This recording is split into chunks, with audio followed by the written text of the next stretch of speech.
Saya kadang bingung, Pak Presiden ini adalah presiden atau motivator. Karena dalam banyak pidatonya itu lebih sering memberi seruan nasihat daripada seruan kebijakan. Dan saya rasa ada satu hal yang mungkin belum kita percakapkan malam ini.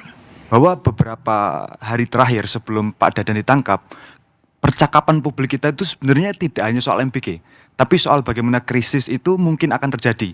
Soal dolar yang naik, soal bagaimana IHSG itu turun sedemikian rupa, tapi mendadak hilang ketika Dadan ditangkap. Saya kira ada satu hal yang bisa jadi indikasi bahwa ketika yang terjadi hanya ganti pemain, ada dua hal. Yang pertama ini soal memindahkan medan konflik. Bahwa sebelumnya orang itu menyerang presiden sebagai orang yang sangat bangga terhadap MBG. Kadang kita sebut beliau itu CEO MBG, yang menganggap NKRI ini cuma perusahaan MBG. Itu yang pertama. Yang kedua soal mengkambing hitamkan Pak Dadan. Supaya apa yang biasa dilakukan Pak Prabowo terjadi. Pak Prabowo itu kan punya mentalitas Mesias. Jadi beliau itu kalau tidak jadi juru selamat tidak keren. Ini terjadi juga di dalam kasus penangkapan Pak Dadan.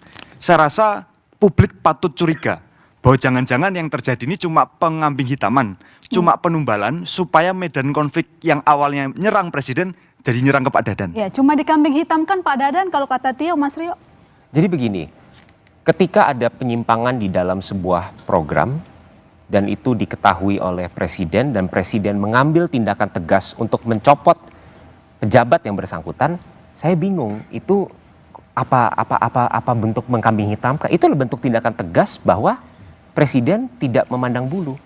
Tapi kalau saya balikan ke konteks daripada perjalanan MBG ini, Mbak Ilona, apakah perlu ada tata kelola yang menyimpang selama MBG ini dijalankan? Jelas.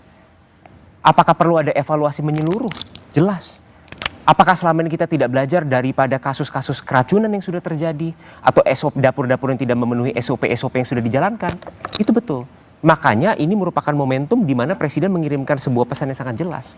Oke. Program harus dijalankan dengan baik, dengan amanah, sesuai dengan peraturan yang berlaku. Tanpa pandang bulu sedikit. Baik.